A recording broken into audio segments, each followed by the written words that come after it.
श्रीकृष्ण श्रीकृष्ण श्रीकृष्ण श्रीकृष्ण। गुरुर्ब्रह्मा गुरुर्विष्णुः गुरुर्देवो महेश्वरः गुरुः साक्षात् परं ब्रह्म तस्मै श्री गुरवे नमः। तस्मै श्री गुरवे नमः।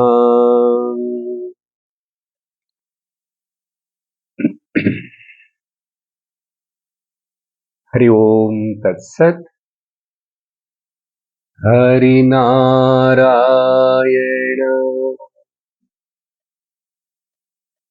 हरिनारायण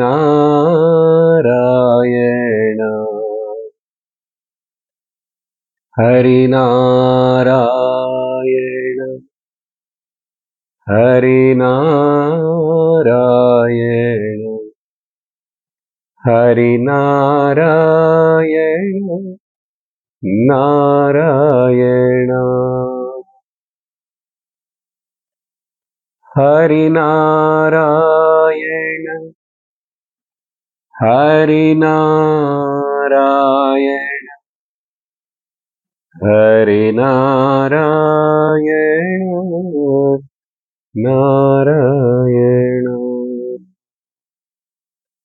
हरिनारायण नारायण।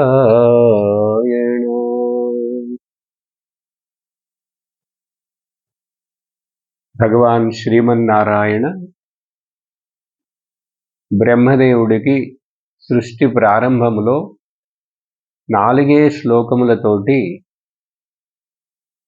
తన యొక్క స్వరూపమును తత్వమును బోధించాడు.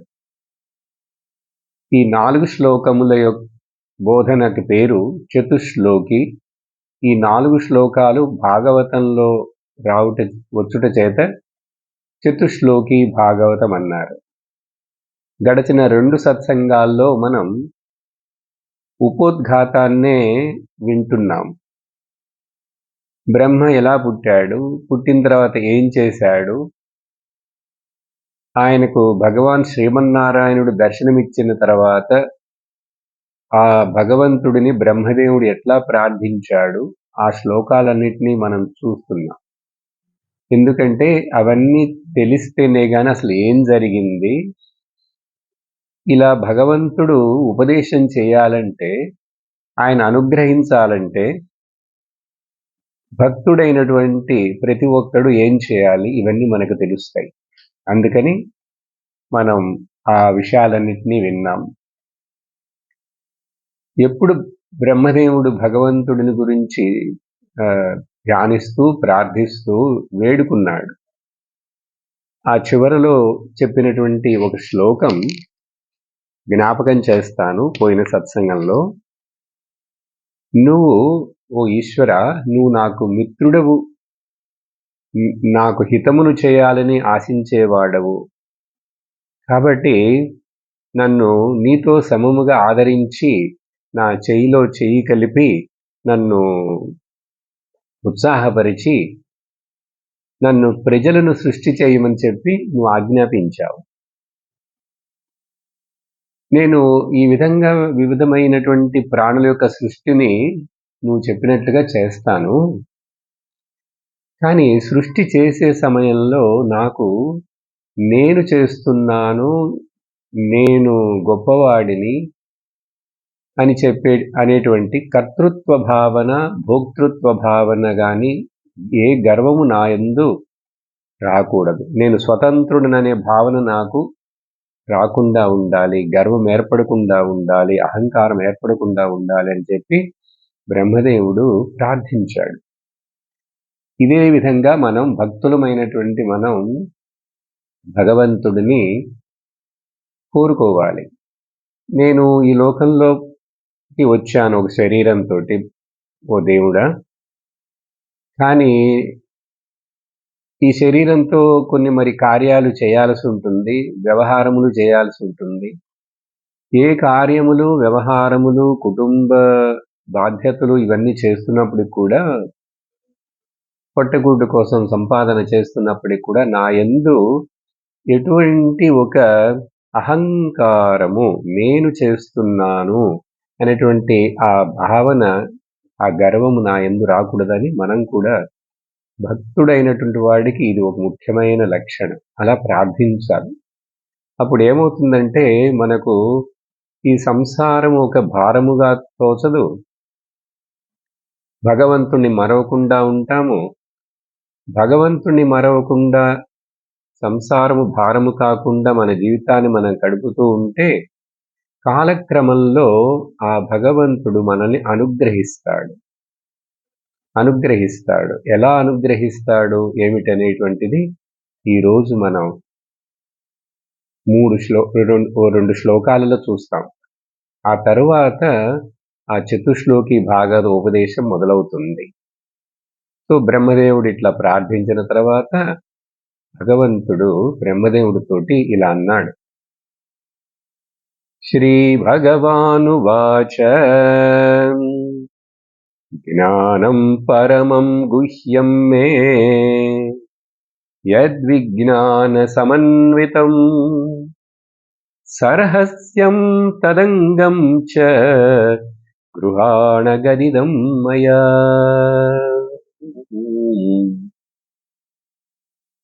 పరమ మంగళ స్వరూపుడైనటువంటి అందరి హృదయంలో ఆత్మస్వరూపుడుగా ఉన్నటువంటి ఆ భగవంతుడు ఆ బ్రహ్మదేవుడితోటిలా చెప్పటం మొదలుపెట్టాడు.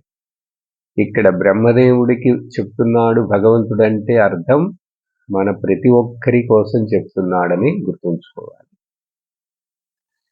భగవద్గీతలో కృష్ణుడు భగవద్గీతని అర్జునుడికి బోధిస్తున్నాడు, అది మనం వింటున్నామంటే భగవద్గీత భగవంతుడు అర్జునుడి కోసం మాత్రమే బోధించలేదు.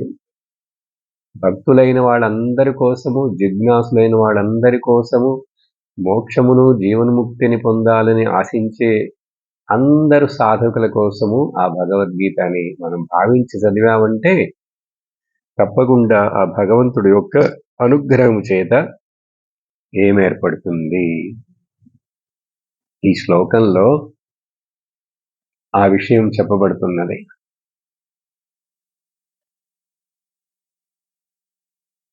ఓ బ్రహ్మదేవ, నా చేత చెప్పబడేటువంటి ఈ విషయం ఇప్పుడు నువ్వు చక్కగా విను, గ్రహించు. ఏమిటా విషయం? మే జ్ఞానం, నా గురించినటువంటి నా స్వరూప జ్ఞానము. నా స్వరూప జ్ఞానము మాత్రమే కాదు, విజ్ఞాన సమన్వితమైనటువంటి నా స్వరూప జ్ఞానం. జ్ఞానం అంటే నా యొక్క విభూతి, కానీ నా స్వరూపము నా విభూతి కంటే కూడా వేరుగా ఇంకా గొప్పదిగా ఉంది. జ్ఞానం, మే జ్ఞానం, ఇది నా గురించినటువంటి విషయం, నా స్వరూప జ్ఞానం. అది చాలా రహస్యమైనటువంటిది. ఎందుకు రహస్యం అన్నారు? రహస్యం అంటే చెవులోనే కదా చెప్పాలి. మీరిట్లా మైకులో చెప్పి వీడియోలో రికార్డ్ చేసి మాకు యూట్యూబ్లో కూడా ఇస్తుంటే ఇది రహస్యం ఎట్లా అవుతుంది అని సందేహం వస్తుంది. ఇది ఎందుకు రహస్యం అంటే విద్యలలో అన్నిటికంటే గొప్ప విద్య, గుహ్యాత్ గుహ్యతరం విద్య, పరమం విద్య. ఇది అందరికీ చెప్పినా కూడా, విన్నా కూడా అర్థం చేసుకోలేరు, గ్రహించలేరు. గ్రహించుటకు కావలసినటువంటి ఆ పరిపక్వత అందరిలో ఉండదు. కాబట్టి ఏది తెలుసుకున్న తర్వాత మరేది తెలుసుకోవలసిన అవసరం లేదని తెలుసుకుంటామో, అందుకని ఈ విషయం చాలా మందికి మనం ఒప్పుకోంగా. ముండకోపనిషత్తులో శిష్యుడు అడిగాడు గురువుని, ఏ భగవన్ గురువే, ఏది ఒకటి తెలుసుకుంటే సర్వం తెలుసుకున్నట్లవుతుంది అన్నాడు. అలా ఏదైనా ఉంటుందా అని మనకు సందేహం. అందుకని మనం అట్లాంటివి అడగము, అలాంటి వినము. కానీ శాస్త్రం ఉపనిషత్తులు చెప్తాయి, భగవంతుడు చెప్తున్నాడు, పరమ గుహ్యమైనటువంటి జ్ఞానం నన్ను గురించి తెలుసుకొనుటయే. సో జ్ఞానము తెలుసుకుంటే నా విభూతి తెలుసుకుంటావు, తర్వాత నా యొక్క నిజస్వరూపమును తెలుసుకుంటావు. విభూతులన్నీ నావే కానీ ఇంత మాత్రమే నా విభూతి అని చెప్పి ఒక గీత గీసి ఒక బౌండరీగా లిమిట్గా చెప్పలేం. అందుకని అది విజ్ఞాన సమన్వితముగా ఉన్నది అన్నారు. ఎందుకంటే జ్ఞానము విజ్ఞానం ఈ పదాలను నేను వివరిస్తాను శ్లోకం ముగించిన తర్వాత. ఈ 2 పదాలను పెట్టుకొనే భగవంతుడు భగవద్గీతలో జ్ఞాన విజ్ఞాన యోగం అనే 7వ అధ్యాయాన్ని మాట్లాడాడు. అక్కడ అర్జునుడు అడగలేదు జ్ఞానము విజ్ఞానము చెప్పు అని, కానీ భగవంతుడే ప్రారంభిస్తూ 6వ అధ్యాయం అయిపోయిన తర్వాత 7వ అధ్యాయంలో భగవంతుడే కంటిన్యూ చేసి చెప్తూ నేను మీకు జ్ఞాన విజ్ఞాన సహితమైనటువంటి విషయాన్ని చెప్తానన్నారు. ఆ 2 పదాల యొక్క అర్థానికి వస్తాం. పైన పరమ గుహ్యమని చెప్పి మరలా ఇంకొకసారి ఆ విజ్ఞానము జ్ఞానమునకు సంబంధించినటువంటి దానిలో ఉన్నటువంటి రహస్యం, సరహస్యం అంటే దానికి చెందినటువంటి అత్యంత లోతైనటువంటి విషయం. ఇక్కడ ఇప్పుడు మనం ఆ సరహస్యం, పరమ గుహ్యం, ఆ గుహ్యం అంటేనే రహస్యం, పరమం అంటే సీక్రెట్ ఆఫ్ ది సీక్రెట్స్. మరలా దానికి సరహస్యం అంటారు. ఏమిటంటే భక్తితో కూడినటువంటి జ్ఞాన విజ్ఞానం. అందుకనే జ్ఞానం పరిపూర్ణం అవ్వాలంటే భక్తి ఉండాలి. జ్ఞానం కంప్లీట్ అవ్వాలంటే పరిపూర్ణం అవ్వాలంటే భక్తి ఉండాలి. భక్తి పరిపూర్ణం అవ్వాలంటే కూడా జ్ఞానం ఉండాలి. కానీ ఈ జ్ఞానాన్ని భక్తిని రెండును వేరు చేయలేం. వివేక వైరాగ్య భక్తి జ్ఞానములు వీటిని దేన్ని వేరు చేయలేం. అందుకని యోగాలు 4 ఉన్నాయి 10 ఉన్నాయి అని అనుకోకూడదు. ఏదో పేరుకి మనకు అర్థం అవటానికి రకరకాల గురువులు రకరకాల పుస్తకాల్లో చోట్ల రాజయోగము, భక్తి యోగము, కర్మయోగము, జ్ఞాన యోగము, భగవద్గీతనే కూడా అట్ట 4గా విభజించి చూసే చాలామంది గ్రంథకర్తలు ఉన్నారు. కానీ మనం అర్థం చేసుకోవాలి, ఇవన్నీ ఇంటిగ్రల్ పార్ట్గా తీసుకోవాలి. ఇవన్నీ రాజయోగము, కుండలిని యోగము, ధ్యాన యోగము, భక్తి యోగము, కర్మయోగము, నాదయోగము, వేరే ఏమిటేమిటి యోగాలని చెప్తే కూడా అవన్నీ నిన్ను జ్ఞానయోగమును ప్రవేశించుటకు కావలసిన అర్హతలు ఇస్తాయి. నువ్వు సరిగ్గా అర్థం చేసుకొని వాటిని అనుసరించావంటే, అన్నీ అనుసరించవలసిన అవసరం లేదు. ఏదో 1, 2 అనుసరించినా కూడా, 2, 3 అనుసరించినా కూడా, ముఖ్యంగా ఏం చెప్తాం భగవద్గీత ప్రకారంగా, శాస్త్ర సంప్రదాయ ప్రకారంగా కర్మయోగ చేయి, చిత్తశుద్ధిని పొందు, తర్వాత ఉపాసన యోగ చేయి, చిత్త ఏకాగ్రతని పొందు. చిత్తశుద్ధి, చిత్త ఏకాగ్రతల వలన నీకు జ్ఞానమును వినేటువంటి జ్ఞాన విషయమును అనుసరించుటకు, జ్ఞాన మార్గంలో నడుచుటకు నీకు అర్హత వస్తుంది. జ్ఞానం రాలేదు, ఇంకా అర్హత వస్తుంది. ఆ అర్హత వచ్చిన తర్వాత నువ్వు ఇంకా జ్ఞాన మార్గంలో ప్రయాణించాలి. జ్ఞాన మార్గంలో ప్రయాణం అంటే మనకు తెలుసు, విన్నాం ఇంతకుముందు. శ్రవణము, మననము, నిధిధ్యాసనములే ఆ జ్ఞానయోగికి ముక్తి మోక్ష మార్గమును కోరుకునే ముముక్షువుకి ముఖ్యం. ఇంక వేరే ఏమి చెయ్యక్కర్లేదు. వేరేవైనా ఇంకా కొంచెం 1, 2 ఏదైనా చేస్తున్నాను అంటే మంచిది, తప్పు కాదు. కానీ వాటిలో బంధించబడకూడదు. అవి మనకు అబ్సెషన్ అవ్వకూడదు. అర్థమైందా? శ్రవణం చక్కగా చేయాలి. చేసిన దాన్ని బాగా అర్థం చేసుకోవాలి. అర్థం చేసుకొని దాన్ని జీవితంలో అనుభవమునకు తీసుకురావాలి. నా స్వానుభవం అవ్వాలి అని చెప్తూ, సరహస్యం మాత్రమే కాదు, తదంగం చ గృహాణ గదితం మయ. నువ్వు దాన్ని స్వీకరించు. వాటి యొక్క అంగములు చెప్తానంటున్నారు. అంగములు అంటే ఏంటి? అనుభవముతో జత కూడినటువంటి నా జ్ఞానము, దానిని పొందే సాధనలను కూడా ఉపదేశిస్తాను. చూశారా? దీంట్లో అప్పుడు జ్ఞానమును పొందుటకు కావలసిన అర్హతను పొందుటకు కావలసిన సాధన చెప్తాను. తర్వాత అది నీకు స్వానుభవం అవ్వాలి. జ్ఞానం విషయం వచ్చేటప్పుడు ఇది స్వ అనుభవం. మొదట శృతి, తర్వాత యుక్తి, తర్వాత అనుభూతి అంటాం. ఈ 3 మనకు కావాలి. మొదట్లో శృతి, వేదము ఉపనిషత్తులు చెప్పే విషయాలను వినటం, మనకు అదే ఆధారం. ఎవరో చెప్పారు, ఒక ఆయన చెప్పాడు, అక్కడ ఆ ఊర్లో చెప్పాడు, ఇట్లా కాదు. వేదం చెప్పింది, వేదాంతము చెప్తున్నది కాబట్టి అది ప్రమాణం, శృతి. తర్వాత మరి శృతి చెప్పినవన్నీ ఒప్పుకోవాలా అండి? నాకు కొన్ని సందేహాలు వస్తున్నాయే, నేను మరి ప్రశ్నలు వేయకూడదా?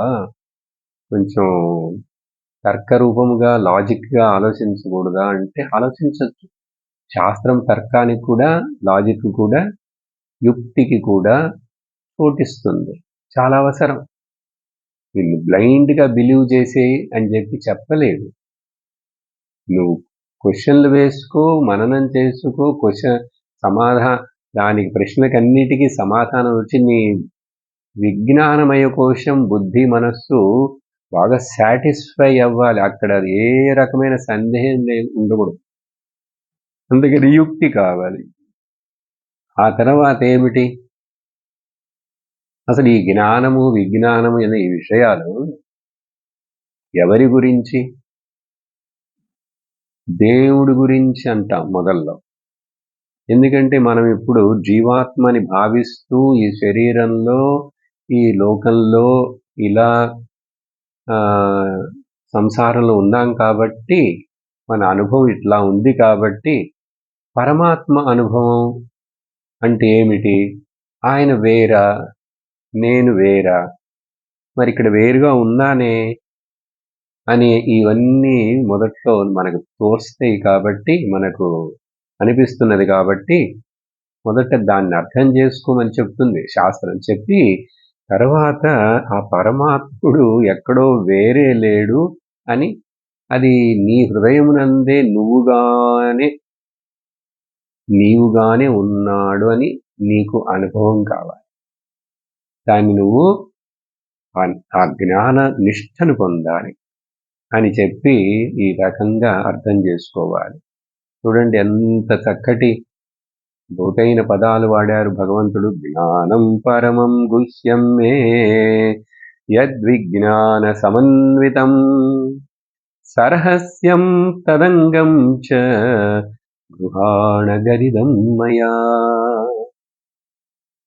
సరే, జ్ఞానము, విజ్ఞానం అనే ఈ పదములను ఇంకా కొంచెం అర్థం చేసుకునేందుకు సంక్షిప్తంగా చెప్తాను. జ్ఞానం అంటే ఏమిటి? లోక జ్ఞానం, లౌకిక జ్ఞానం, లౌకిక విషయాలు, నామరూప ప్రపంచం యొక్క విషయం మనకు తెలియటం ఉందే, దాన్ని జ్ఞానం అంటారు. కానీ ఈ నామరూప ప్రపంచం దేని మీద ఆధారపడి ఉంది? దీని యొక్క కారణం ఏమిటి? ఇది ఎక్కడి నుంచి వచ్చింది? ఎట్లా వచ్చింది? ఎవరి చేత సృష్టించబడి వచ్చిందని, అలా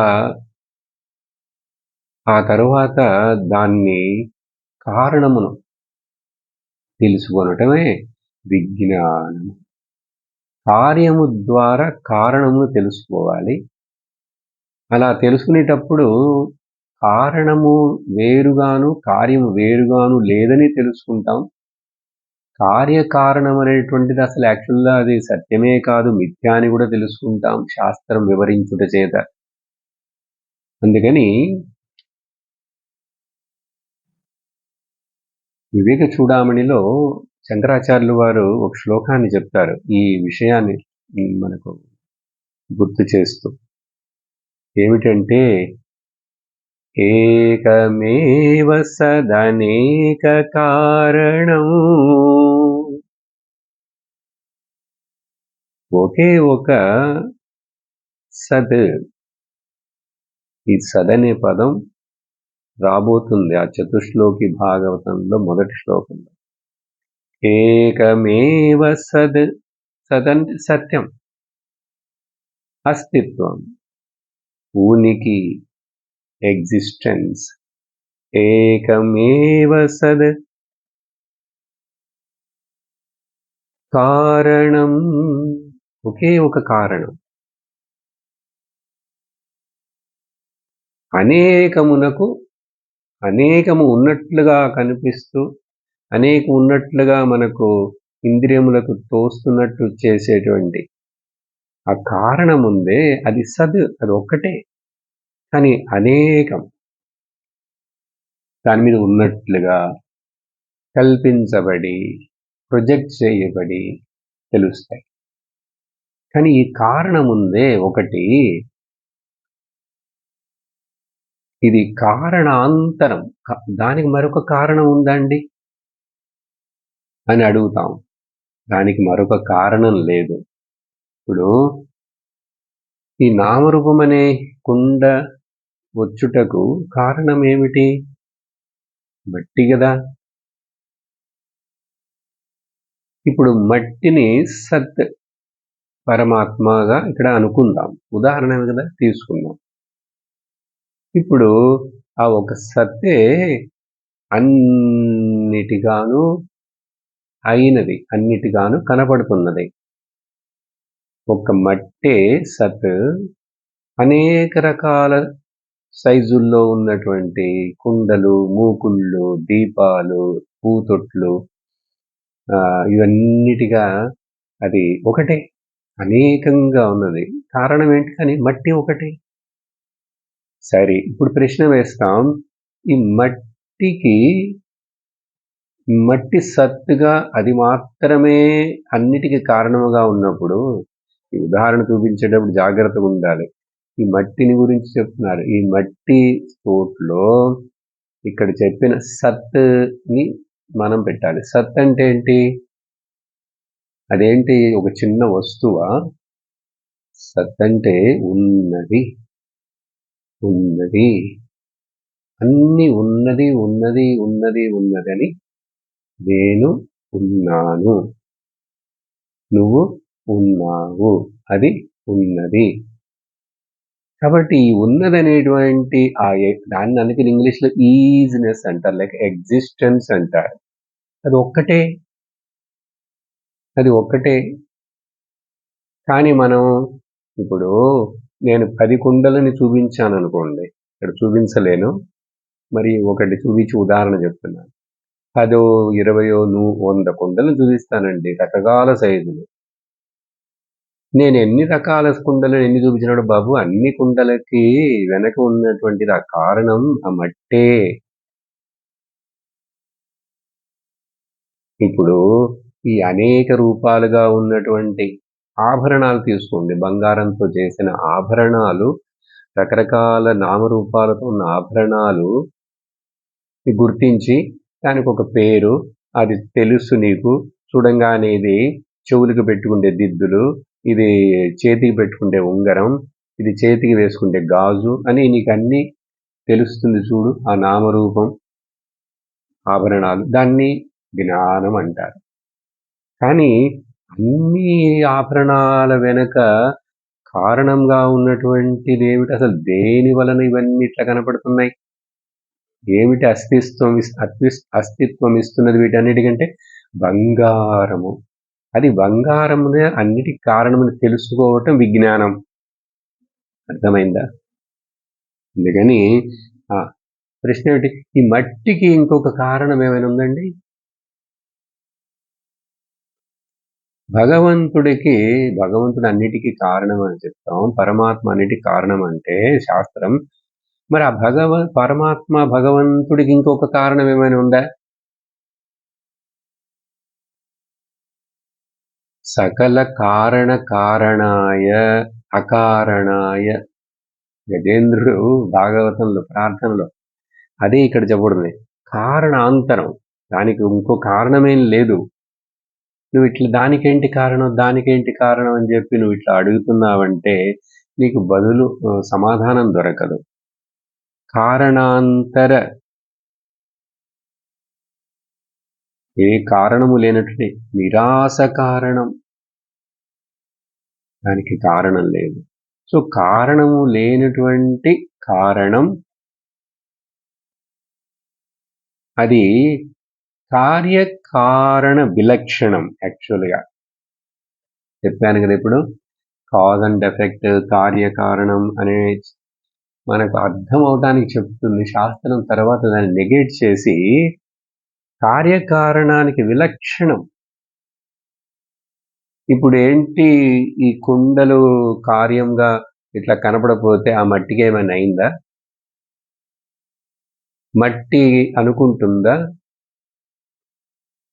మట్టి తప్ప ఇంకేమి లేదు, సత్తు తప్ప ఏమీ లేదు, పరమాత్మ తప్ప మరి ఏమి లేదన్నప్పుడు ఆ పరమాత్మ కార్యముగా కనిపిస్తున్నది కానీ అసలు యాక్చువల్గా కార్యం అనేటువంటిది లేదు అని చెప్పానుగా. కాబట్టి ఇది విలక్షణంగా ఉండి స్వయం విలక్షణం, తనకు తానుగా సపరేట్గా ఉన్నది అనేది ఉంటూనే ఉన్నది. అది ఏమిటి? అది బ్రహ్మతత్వమసి భావయాత్మని. అది బ్రహ్మతత్వం అసి, నువ్వని, నీవే అదని నీ హృదయంలో బుద్ధిలో భావయం, ఆత్మని తెలుసుకో, అర్థం చేసుకో అన్నారు. సరే, మరి చతుశ్లోకి భాగవతం 4 శ్లోకాలలో వేదాంతం మొత్తం చెప్పాలంటే మరి ఇంత లోతుగా ఉంటుంది కదండి. అందుకని సహనంతో వినాలి, ఓపిక ఉండాలి, శ్రద్ధ ఉండాలి. అంటే మీరు విని ఆనందించటమే కాదు, గ్రహిస్తారు, అనుభవిస్తారు ఆ సత్యాన్ని. తర్వాత జ్ఞానం అంటే మరొకటి ఏమిటంటే దేవుడు ఉన్నాడని నమ్మటం జ్ఞానం. దాన్ని శాస్త్రంలో పరోక్ష జ్ఞానం అంటాం, ఇండైరెక్ట్ నాలెడ్జ్. ఎందుకంటే శాస్త్రం చెప్తున్నదే, ఆయన చెప్పారు, ఆ గురువు గారు చెప్పారు, ఆ భక్తుడు చెప్పాడు, ఇట్లానే లేక శాస్త్రం చెప్పిందని దేవుడు ఉన్నాడని నమ్మటం జ్ఞానం. ఎందుకంటే నమ్మని వాళ్ళు కూడా చాలా మంది ఉన్నారు కదా, వాళ్ళందరూ అజ్ఞానులు అని అర్థం. ఆ నాస్తికులందరూ అజ్ఞానులు. ఇది పరోక్షం, ఇండైరెక్ట్ గా ఉందే. కానీ శాస్త్రము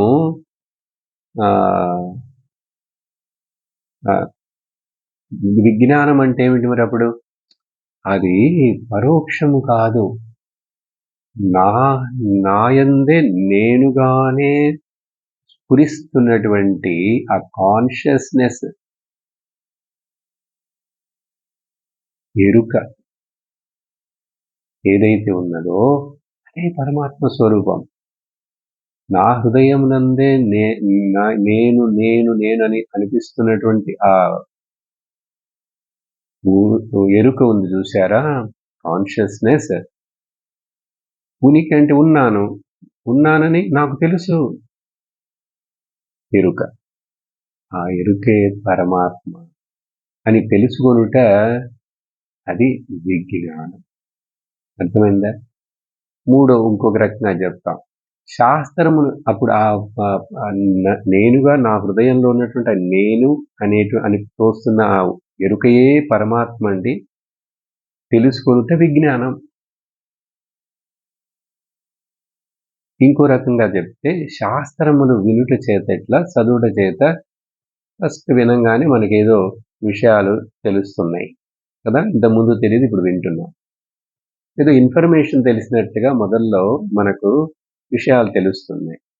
ఈ ఫస్ట్ ఇన్ఫర్మేషన్ లాగా వచ్చి నాలెడ్జ్‌నికి పేరు జ్ఞానం అంటాం. కానీ తర్వాత అది నా అనుభవముగా నన్ను గురించే ఇదంతా మాట్లాడుతున్నది. పరమాత్మని వేరుగాను, జీవాత్మని వేరుగాను మాట్లాడుతున్నట్లుగా కనిపించినా కూడా అసలు చెప్తున్నది విషయం ఒక్కటే, బ్రహ్మము అని చెప్తూ, ఆ బ్రహ్మమే సర్వము అని చెప్తూ, మరొక్కటి ఏది లేదని చెప్తూ, ఏకమేవాద్వితీయం నేహ నానాస్తి కించన సర్వం బ్రహ్మమయం అని చెప్పి తెలుసుకొనుట విజ్ఞానం. సో ఈ విధంగా అనుభవం రావాలి. సో అర్థమై ఉంటుంది ఇప్పుడు మీకు. జ్ఞానము విజ్ఞానం. సింపుల్గా ఇంగ్లీష్లో చెప్పాలంటే physical knowledge and metaphysical knowledge. లౌకిక విద్య అండ్ పారమార్థిక విద్య. లౌకిక విద్య లేక బ్రహ్మ విద్య.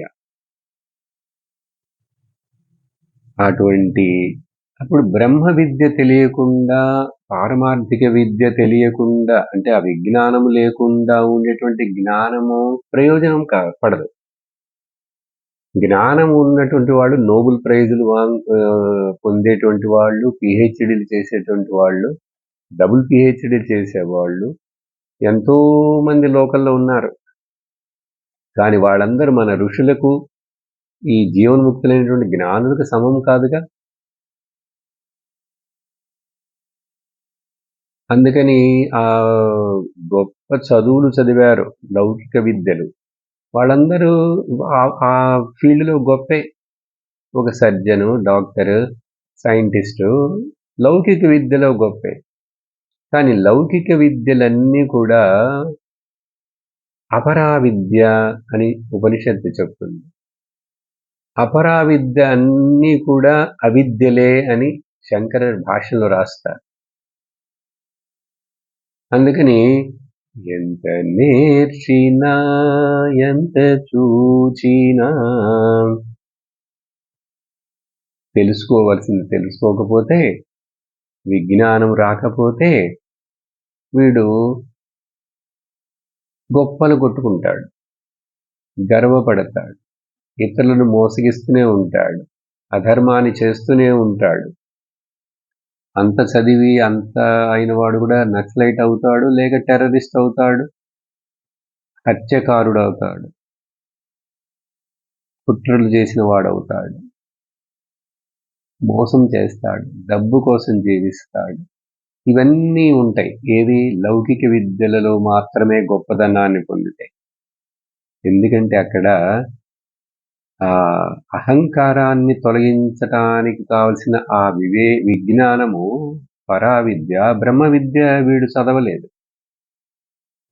కాబట్టి లౌకిక విద్యలన్నీ అపరావిద్యలు. అపరావిద్య ఈజ్ ఈక్వల్ టు అవిద్య అని చెప్పి శాస్త్రం యొక్క నిరూపణం. ఇలా భగవంతుడు ఈ శ్లోకంలో బ్రహ్మదేవుడికి చెప్పి ప్రోత్సహించి, చక్కగా విను, నువ్వు ఎందుకు నీకు చెప్తున్నానంటే కారణం చూడు. నువ్వు అసలు ఏం తెలుసుకోవాలి నేను చెప్పబోయే విషయంలో, అది నీకు బాగా అర్థమవునట్లుగా నేను అనుగ్రహిస్తాను. తర్వాత శ్లోకం చూడండి. యావానహం యథా భావః యద్రూపగుణకర్మకః తథైవ తత్వవిజ్ఞానం అస్తు తే మదనుగ్రహాత్. ఈ శ్లోకములో నా యొక్క అనుగ్రహం చేత అనే ఆ పదమును చూసారా, అది చాలా ముఖ్యం. ఈశ్వరుని యొక్క అనుగ్రహం లేకుండా, ఈశ్వర అనుగ్రహాదేవ పుంసాం లభ్యతే అద్వైత వాసన. మదనుగ్రహాత్, నా అనుగ్రహం చేత ఏమవుతుంది, నీకు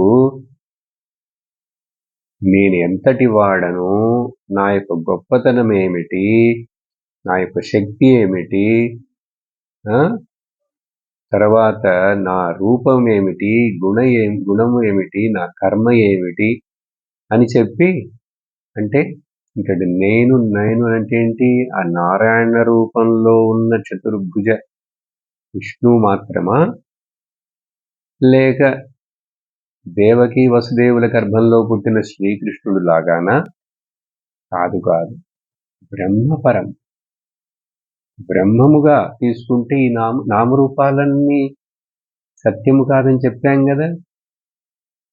ఇది తెలుసుకోనందువలననే మనకు ఏమిటి హిందూ సనాతన ధర్మంలో 33 కోట్ల దేవతలు అంటారు, మరి ఎవరిని పూజించాలి, వాళ్ళేమో వాళ్ళ దేవుడు గొప్ప అంటున్నారు, వీళ్ళ దేవుడు గొప్ప అంటున్నారు. గొప్ప అంటే పర్వాలేదు, కొట్టుకుంటున్నారు, పోట్లాడుకుంటున్నారు, హత్యలు చేస్తారు. మతపరంగానే కదా. ఇప్పుడు చాలా కాలంగా అప్పుడు ఇప్పుడు ఎప్పుడు కూడా ఈ భేదములు చూడుట చేత భేద బుద్ధి ఉండటమే పెద్ద పాపం. భేద బుద్ధే అన్ని అనర్థములకు కారణము. నీ దుఃఖమునకు, నీ సంసారమునకు, నీ భయమునకు అన్నిటికీ కారణం అభేద బుద్ధి, ద్వైత బుద్ధి. అందుకని ఇక్కడ భగవంతుడు ఎప్పుడైతే అహం అహం అహం అని చెప్తున్నాడో, అక్కడ ఏ అహం అది? ఒక రూపంలో ఒక చోట ఉన్నటువంటి ఆ దేవుడా, ఆ శక్తి కాదు. అహం అనేటువంటిది శుద్ధ అహం. నీకు తోస్తున్నది నేను అని. నేను ఎప్పుడైతే నువ్వు అన్నానో మీకేం తోస్తుంది? నువ్వని తోయదు. When I say you feel I. అందుకనే తత్వమసి మహావాక్యంలో, ఓ శిష్య శ్వేతకేతు, యు ఆర్ దట్ అని చెప్పినప్పుడు శ్వేతకేతు విని అర్థం చేసుకున్న తర్వాత అదే పదాన్ని గురువుకి మళ్ళీ చెప్తా. ఎస్ గురువు గారు, యు ఆర్ దట్ అని చెప్పలేదు. ఏం చెప్పాడు? ఐయామ్ దట్ అన్నాడు. ఐయామ్ దట్ అంటే అహం బ్రహ్మాస్మి, యు ఆర్ దట్ అంటే తత్వమసి. మొదట తత్వమసి అని విన్న తర్వాత బాగా సరిగ్గా అర్థం చేసుకున్నాడంటే వాడికి హృదయంలో వచ్చేటువంటి ఆ జ్ఞానిష్ట చేత వచ్చే బదులేమిటంటే అహం బ్రహ్మాస్మి, నేను బ్రహ్మమును. కాబట్టి అహం అనే పదాన్ని కూడా ఒకే ఒక అహం, అన్ని అహములు లేవు, అహంకారాలు ఉన్నాయి.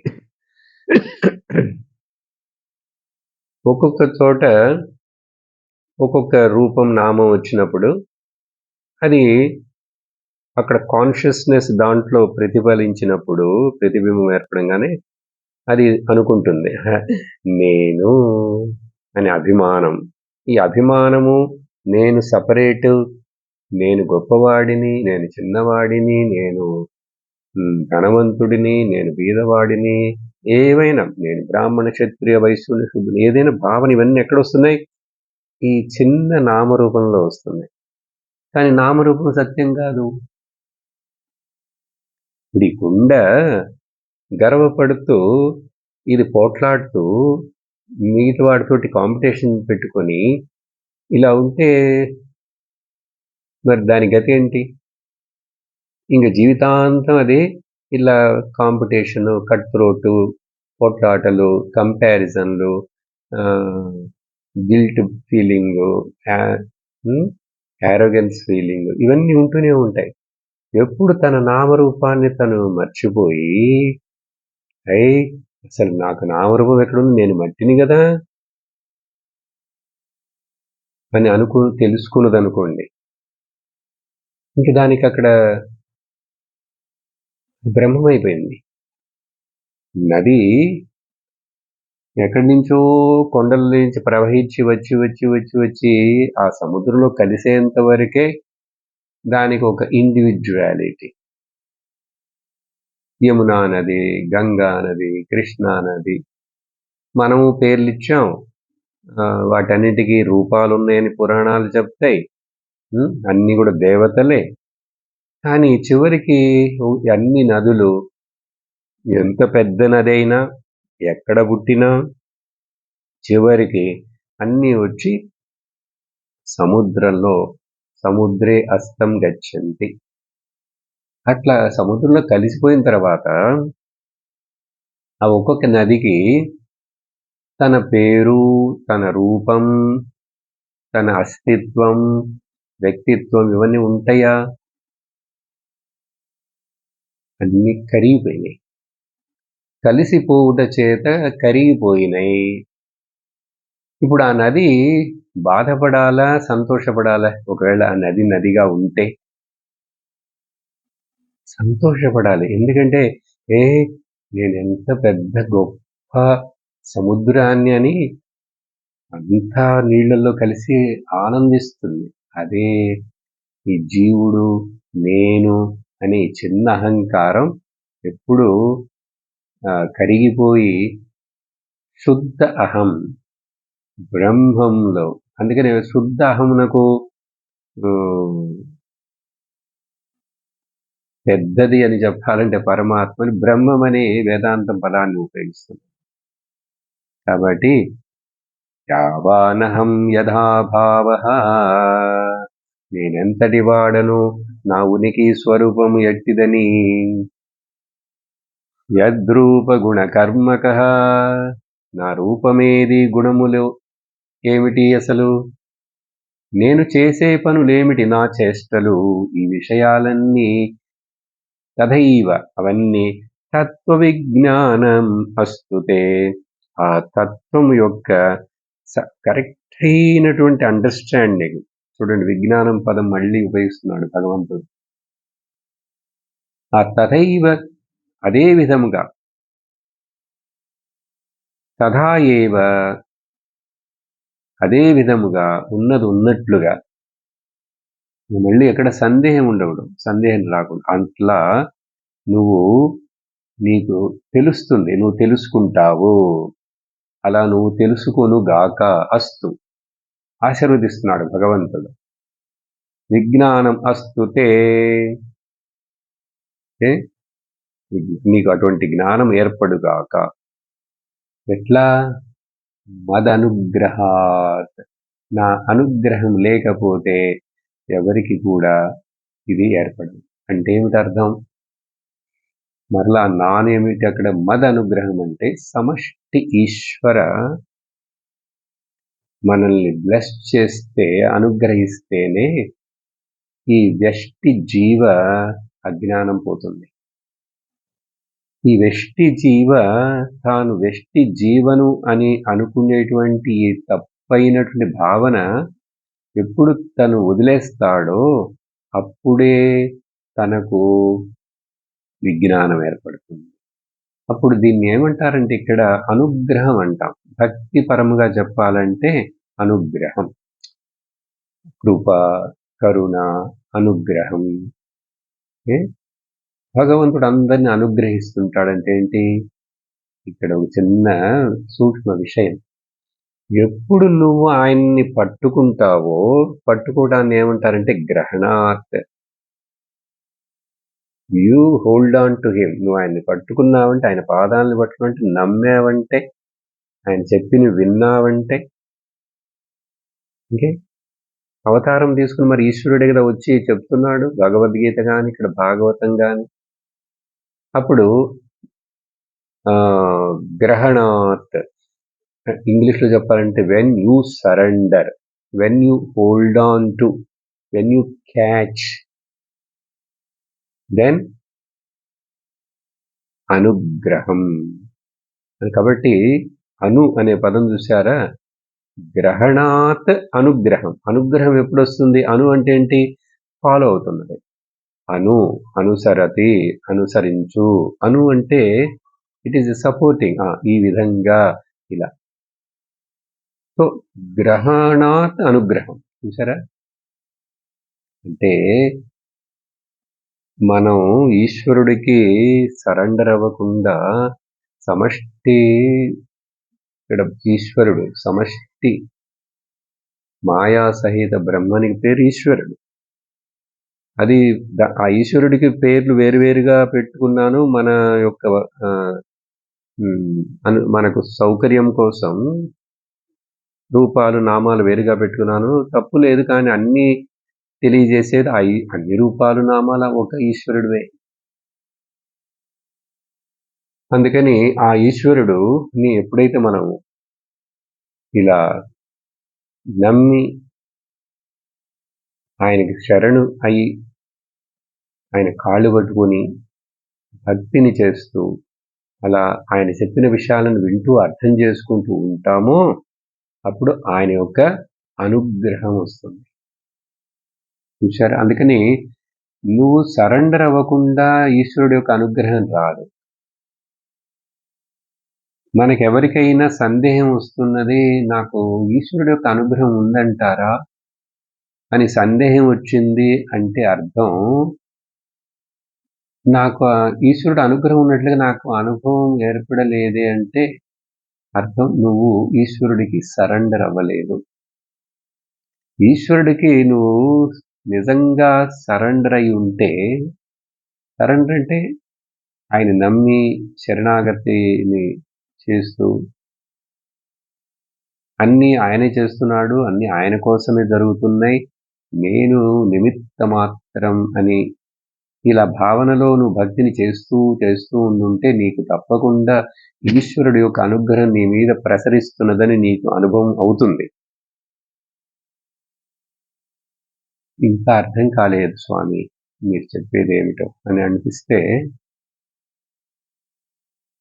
ఎప్పుడైతే ఒక మనిషికి సదాచారమును అనుసరించాలని, స్వధర్మమును అనుసరించాలని, సనాతన ధర్మము మాత్రమే నాకు మంచిదని ఎప్పుడైతే ఒక మనిషి యొక్క హృదయంలో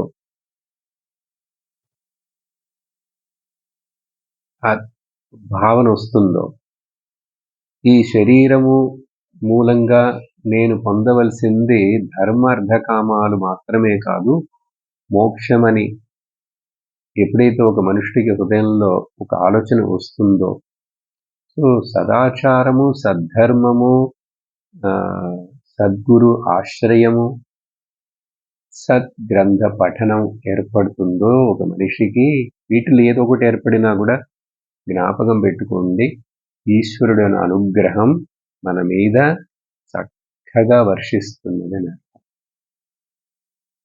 వేరే నువ్వేవేవో ఎస్టిమేషన్లు పెట్టుకోకూడదు. లౌకిక ఎస్టిమేషన్లు పెట్టుకుండే వాళ్ళకి చెప్పట్లేదు ఈ విషయాలు. డబ్బులు వచ్చినాయా, బాగా బిజినెస్ పెరిగిందా, ప్రమోషన్ వచ్చిందా, పిల్లలకి ఉద్యోగాలు వచ్చినాయా, పెళ్ళిళ్ళు అయినాయా, ఇవన్నీ నువ్వు పెట్టుకొని ఆలోచిస్తూ ఈశ్వరుడు అనుగ్రహం అంటే అది తెల్లదు. నీ ప్రారబ్ధానికి తగినట్లుగా నీకు ఇక్కడ ఆయుష్, ఆరోగ్యము, ఐశ్వర్యము ఏవో ఉంటాయి, ఉన్నంత వరకు ఉంటాయి. కానీ వాటికి నాకు సంబంధం లేదు. నేను ఇప్పుడు ఈ మనుష్య శరీరంతోటి ప్రయాణిస్తూ ఇదొక వెహికల్ లాంటిది, దీంట్లో కూర్చొని ఉన్నాను ఇప్పుడు నేను. ఈ వెహికల్ని ఉపయోగించి నేను ఎక్కడికి పోయి చేరాలి? జీవాత్మను కాదు, నేను పరమాత్మనని తెలుసుకుందే ఈ జర్నీ. జ్ఞానములో నుంచి విజ్ఞానమునకు వెళ్ళే ఈ ప్రయాణం దీనికోసం తప్ప దీనికి మరొక లక్ష్యం లేదని ఒక మనిషికి హృదయంలో ఎప్పుడైతే కలుగుతుందో అది అత్యంత ఈశ్వరుని యొక్క కృపచేతని గుర్తుపెట్టుకోండి.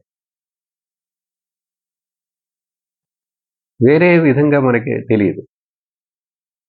ఇలానే నాకు గురువు దొరికారు, నాకు శాస్త్ర పఠనం చేసి వినేందుకు శ్రవణం చేసే అవకాశం దొరికింది, నాకు ఈ లోకము శరీరము వీటి యొక్క అసలు వాటి అవసరం ఎంత, వాటిని ఎలా ఉపయోగించుకోవాలి, ఈ పరిస్థితులు ఇవన్నిటినీ ఈ రకమైనటువంటి నాకు ఆ కర్మ ఫలదాత అయినటువంటి ఈశ్వరుడు ఇస్తున్నటువంటి విషయాలను పెట్టుకొని నేను ఎట్లా ఈ సంసార అజ్ఞాన బంధములో నుండి అవిద్యలో నుండి నన్ను నేను విడిపించుకోవాలని ఆశ ఉండాలి. ఈ ఆశకి పేరే ముముక్షు అంటారు. అప్పుడు ఆ ముముక్షుకి సహజంగా వివేక వైరాగ్యాలు వచ్చేస్తాయి. గురువు దొరుకుతాడు, శాస్త్రము దొరుకుతుంది, వింటాడు, తెలుసుకుంటాడు, తను దాన్ని పొందుతాడు.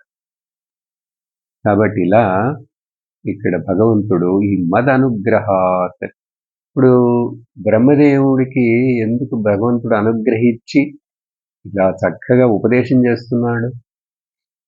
ఇప్పుడు అందరికీ శ్రీమన్నారాయణుడు శంఖ చక్ర గదా పద్మ ఆదిశేషు మీద పడుకున్నటువంటి పాలసముద్రంలో ఉన్నటువంటి అలా ఆ నారాయణుడు వచ్చే అందరికి ఉపదేశం చేస్తాడా? ఆయనే అనేక గురువుల రూపంలో మనకు మన యొక్క అర్హతకు తగినట్లుగా, మన యొక్క పరిపక్వతకు తగినట్లుగా మన జీవితంలో మనకు ఎవరో ఒక గురువు వస్తాడు. ఇలా తత్వమును చెప్పేటువంటి గురువు వస్తాడు. మనకు ఇంతకాలము తెలియక అజ్ఞానంలో ఈ సంసార సముద్రంలో మునిగి తేలుతున్న మనకు ఒక దోవ చూపిస్తాడు తన యొక్క మాటల చేత, తన యొక్క బోధన చేత. అంతేగాని ఒక రూపంలో ఎప్పుడో ఒక రోజు ఆ భగవంతుడు అట్లా వస్తాడు, కళలో ఆయన కనపడ్డాడుట, ఆయనకి దర్శనం ఇచ్చాడుట, ఇలా అనుకుంటూ ఆ కథలను పురాణాల విషయాలనే మనస్సులో పెట్టుకొని ఏదో ఊహించుకుంటూ ఏదో కల్పించుకుంటూ నేను చేసే భక్తి ఇది చాలు, నేను కొంచెం భక్తి చేస్తాను, కొంచెం లౌకికంగానే ఉంటాను. మెజారిటీ ఆఫ్ ది ఆస్తికులు ఉన్నారే మన దేశంలో, ముఖ్యంగా చాలా మంది ఆస్తికులమే మనందరం. అంటే ఏంటి, వేదాన్ని నమ్ముతాం, దేవుడిని నమ్ముతాం, అన్నీ ఉన్నాయి, దేవుడు మీద భయభక్తులు ఉన్నాయి. కానీ మన యొక్క జీవిత లక్ష్యము భగవద్గీతలో ఈ పాయింట్ వస్తుంది 8వ అధ్యాయంలో. అక్కడ భగవంతుడు ఇండైరెక్ట్ గా ఏం చెప్తాడంటే అర్జునుడికి, చూడు అర్జున, ఈ లోకంలో చాలా మంది మనుషులు ఉన్నారు, కానీ వీళ్ళందరి యొక్క లక్ష్యం, గోల్ ఏమిటనేది నేను 2గా విభజించి చెప్తాను నీకు. ఒకటేమిటంటే ప్రపంచమే వాళ్ళకి, the world is the goal. వాళ్ళని ఏమంటాం అంటే మోస్ట్ మెటీరియలిస్టిక్ పీపుల్ అంటాం. Most materialistic people like Charvakas or like that, eat, drink and enjoy and die. వాళ్ళకి ప్రపంచమే లక్ష్యం. సో ఈ ప్రపంచంలో ఎంత పేరు, ప్రతిష్టలు, డబ్బులు అన్నీ సంపాదించి ఎంత అనుభవించగలను, ఎంత సాధించగలను, ఎంత ఇతరులు చూపించగలను అని చెప్పి ఈ ప్రపంచ విషయం వెనకే పరిగెడుతుంటారు చచ్చిపోయేంత వరకు. వాళ్ళందరినీ ఒక కేటగిరీలో పెడితే వాళ్ళందరూ ఏమిటి, అప్పుడు ప్రపంచమే వాళ్ళకి లక్ష్యం.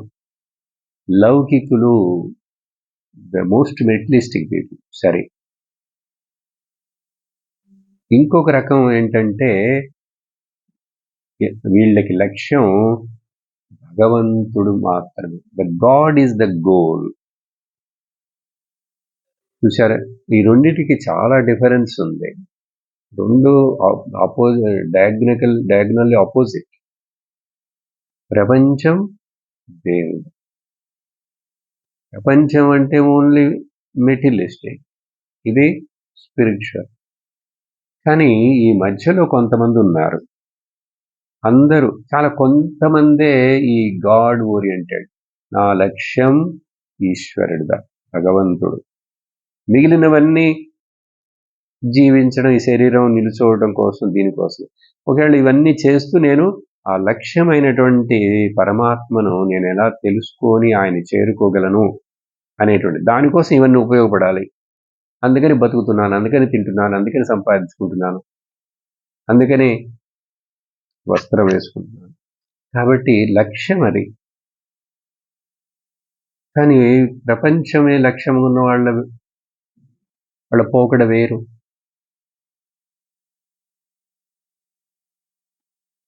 Materialistic people and pure spiritualistic people, ఇది రెండు. కానీ ఈ మధ్యలో ఇంకొక గ్రూప్ కూడా మనం చేసి చూడాలి. ఎందుకంటే ఈ కాలంలో ఇప్పుడు మళ్ళా మెజారిటీ ఆస్తికులుగా ఉన్నటువంటి భక్తులని చెప్తున్న వాళ్ళు ఉన్నారే, చాలా మంది ఉన్నారు.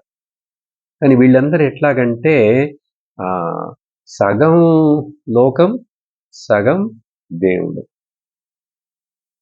ఆ సగం దేవుడు కూడా 50%. ఎందుకంటే నాకు ఈ లోకంలో బాగా ఇంకా ఇంకా ఇంకా ఇంకా అవి పొందాలి, ఇవి పొందాలి, ఈ లోకంలో కానీ పై లోకంలో కానీ అని చెప్పి ఆశించి భావించే వాళ్ళు, అటువంటి భక్తులు ఎక్కువ మంది. వీళ్ళని ఏమంటామంటే వీళ్ళు మెటీరియలిస్టికల్లీ రిలీజియస్. ఒక గ్రూప్ ఏమో మెటీరియలిస్టిక్, ఈ మధ్యలో గ్రూప్ ఏమో రిలీజియస్లీ మెటీరియలిస్టిక్. కానీ ఈ మూడో వాడిని చెప్పాము చూసారా, ఉత్తమం. వాళ్ళేంటి? Pure spiritualistic. రిలీజియస్ లైఫ్ స్టైల్కి, స్పిరిచువల్ లైఫ్ స్టైల్కి భేదం ఉంది.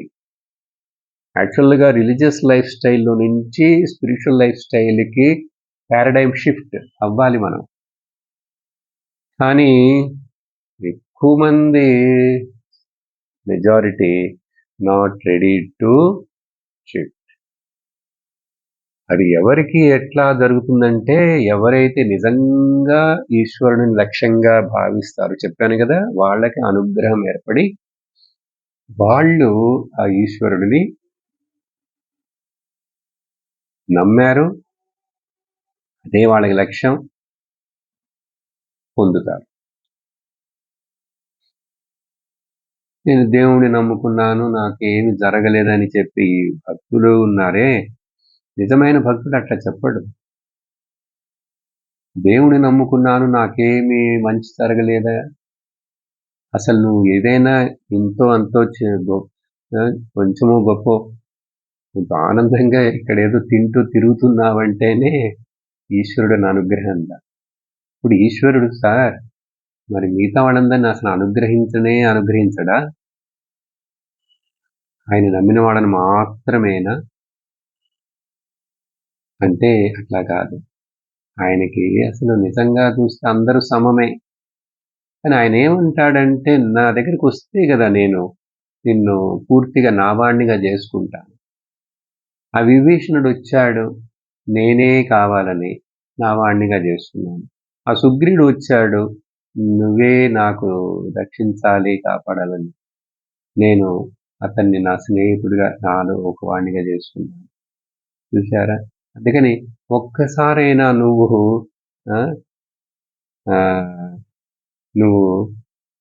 చెప్పు. రామాయణంలో ఆ శ్లోకం చక్కగా, సకృదేవ ప్రపన్నాయ తవాస్మీతి చ యాచతే. ఎవరైతే ఒక్కసారి వచ్చి నేను నీకు చెందిన వాడను రామ, ఈశ్వర అన్నాడంటే ఇంకా అతన్ని సర్వ భయముల నుంచి, సర్వభూతేభ్య రక్షిష్యామి, ఇది నా వ్రతం. అందుకని ఒక్కసారి నువ్వు చెప్పు, నేను నీకు చెందిన వాడనని, నీ యోగక్షేమాలు, నీ మంచి అంతా నేను చూసుకుంటానని భగవంతుడు వాగ్దానం. భగవద్గీతలోనే ఉన్నాయి, పురాణము ఇతిహాసం కూడా అక్కర్లేదు. కాబట్టి ఈ మదనుగ్రహాత్, ఈ బ్రహ్మదేవుడి యొక్క క్వాలిఫికేషను, భగవంతుడిచ్చినటువంటి ఆశ్వాసం, ఆ ప్రామిస్, ఈ 2 శ్లోకాల్లో మనం ఈరోజు చూసాం. ముఖ్యంగా ఏంటి, జ్ఞాన విజ్ఞానం అంటే ఏమిటి, అది నువ్వు చక్కగా ఉన్నది ఉన్నట్లుగా తెలుసుకునేదువుగాక నా అనుగ్రహము చేత. ఈ విషయాలను పెట్టి నేను ఈ గంట సేపు మాట్లాడాను. వచ్చే వారం సత్సంగంలో మనం ఆ ఉపదేశం ఏమిటి, చతుశ్లోకి భాగవతం యొక్క శ్లోకాన్ని మొదలు పెడతాం. ఓం పూర్ణమదః పూర్ణమిదం పూర్ణాత్ పూర్ణముదచ్యతే పూర్ణస్య పూర్ణమాదాయ పూర్ణమేవావశిష్యతే. ఓం శాంతి శాంతి శాంతి. హరి ఓం. శ్రీ గురుభ్యో నమః. హరి ఓం. హరి ఓం తత్సత్.